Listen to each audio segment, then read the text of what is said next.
Halo, jumpa lagi bersama saya Henry Juju tentunya di channel kesayangan kita.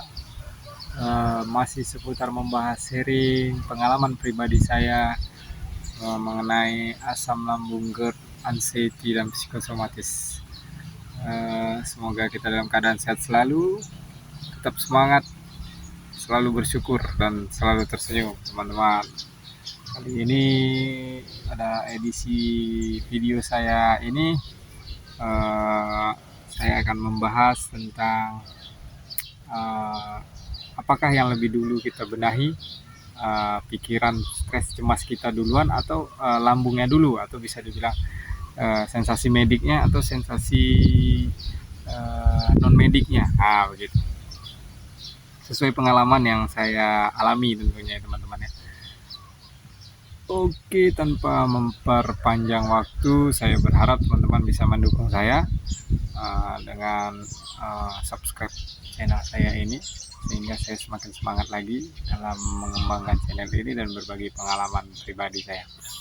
Saya bukan seorang dokter, bukan seorang hipnoterapis ataupun mentor, apalagi seorang yang mengerti atau yang paham tentang segala sesuatu yang berkaitan dengan asmat. Saya hanya orang yang pernah mengalami penyakit ini saja, teman-teman. Oke. Apa yang lebih dahulu kita perbaiki, Bang? Tentunya di sini kita lihat dulu, teman-teman ya.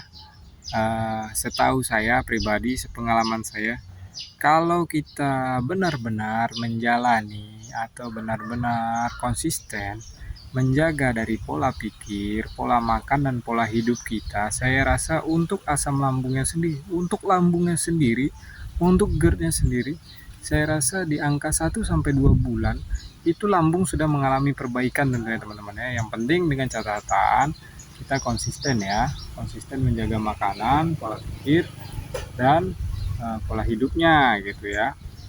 Kalau untuk lambung sendiri itu tidak lama, teman-teman. Yang menjadi permasalahan yang akan lama sekali atau bahkan berlarut-larut, atau bahkan yang sangat-sangat mempengaruhi kesehatan kita, itu adalah dari pikiran kita sendiri. Pikiran itu bisa termasuk nanti tingkat stres ya, teman-teman ya, mental, psikologisnya di situ semua, teman-teman ya. Seperti yang saya alami sendiri, tentunya yang harus kita bereskan dahulu ya, yang paling mudah ya, kalau saya ya, yang paling mudah ya lambungnya dulu. Kalau lambungnya sudah aman, otomatis sensasi yang dari lambung itu akan jauh semakin berkurang, yang dari lambung ya. Kalau tegang di kepala, nyeri-nyeri otot ya kan, itu efeknya ditimbulkan bisa jadi bukan hanya karena lambung, karena stres bisa juga kan, karena pikiran. Kalau yang lambung itu ya sensasinya yang paling dekat itu ya mual, nyeri di bagian ulu hati, kembung, begah, yang seperti bergas itu lambung, benar-benar dari lambung.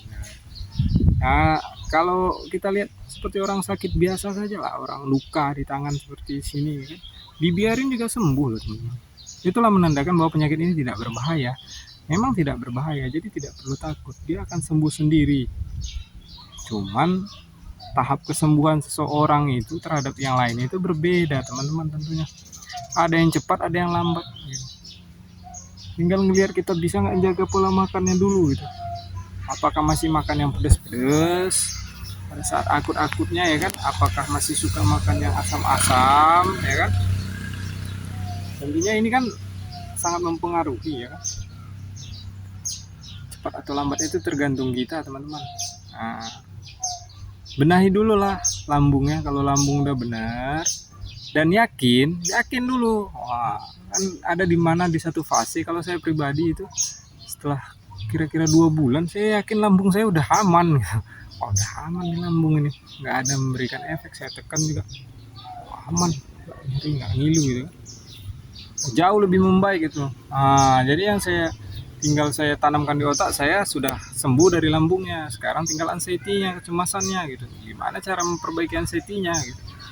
Seharusnya kita sudah lebih semangat lagi karena lambung sudah aman gitu. Harus lebih semangat lagi, tanamkan di pikiran, lambung sudah aman, tinggal pikiran, biar seiring sejalan, biar sinkron, biar semuanya aman teman-teman ya tentunya.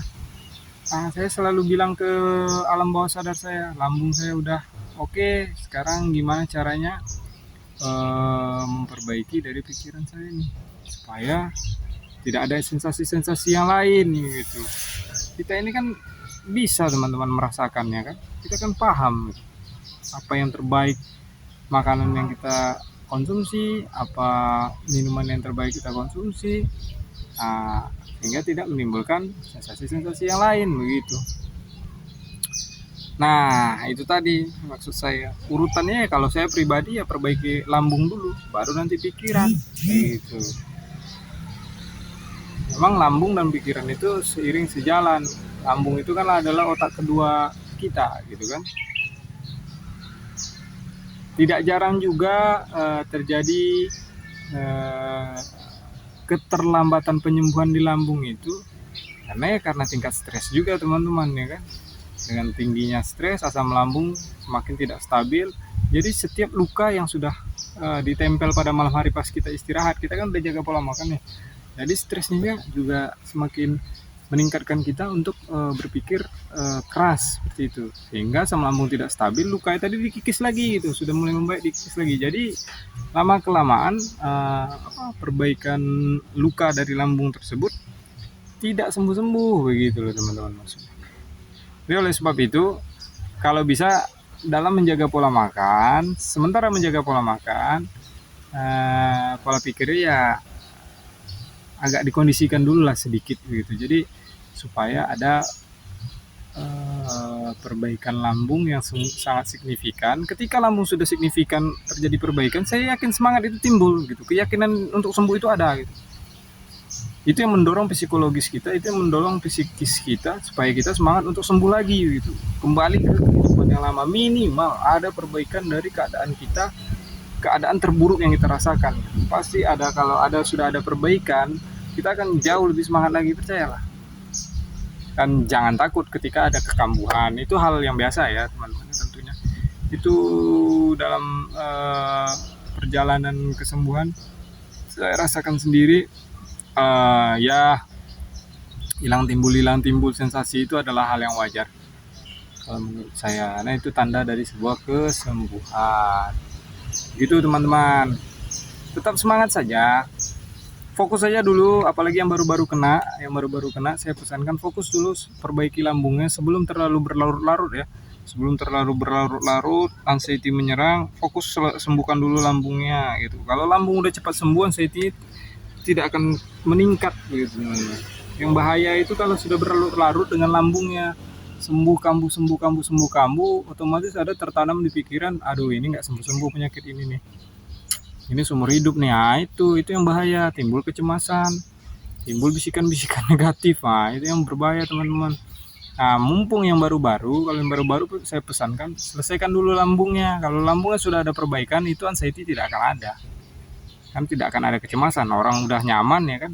Kalau yang untuk teman-teman yang lama yang sudah sembuh kambuh dan sudah bersifat masa bodoh, ya tidak apa-apa, mulai dari awal lagi gitu. Kita mulai dari nol ya, kalau SPBU bilang ya sudah mulai dari nol saja untuk memperbaiki kedepannya supaya jangan terulang lagi kekambuhan, atau jangan lagi kita merasakan sensasi-sensasi yang sangat tidak nyaman tersebut teman-teman. Itu bisa dilakukan teman-teman, memang bisa.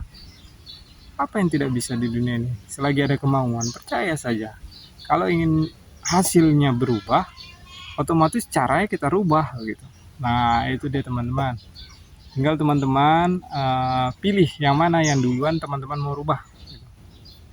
Pola makankah, pola hidupkah, atau pola pikir? Atau bisa tiga-tiga yang langsung sejalan? Bisa. Ada yang memilih pola makan dulu atau pola hidup dulu berbarengan.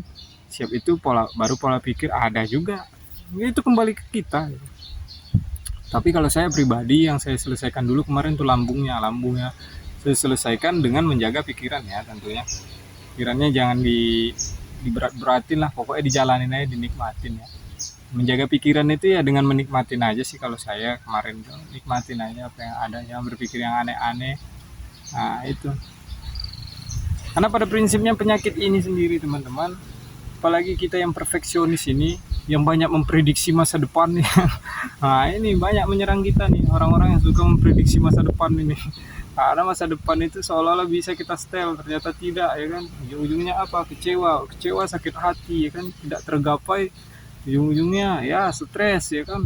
Itu teman-teman, hidup apa adanya itu akan lebih plong teman-teman. Hidup hidup apa adanya, hidup pasrah. Pasrah maksudnya itu pasrah menerima keadaan teman-temannya, tentunya dengan berusaha agar lebih baik ya.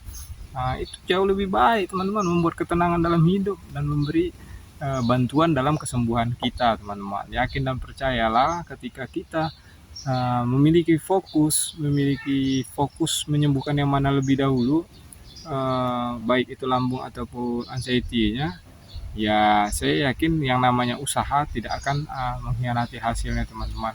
Seberapa konsistenkah kita, itu akan memberikan hasil seberapa baik pula hasil yang ditimbulkan dari konsistensi kita tersebut teman-teman. Mungkin itu saja dari saya. Terima kasih banyak buat waktunya. Kalau ada pertanyaan atau yang mau ditanyakan, silakan tinggalkan di kolom komentar, pasti saya jawab teman-teman. Sampai jumpa lagi, salam sehat dari saya Henry Juju. Dadah, bye-bye.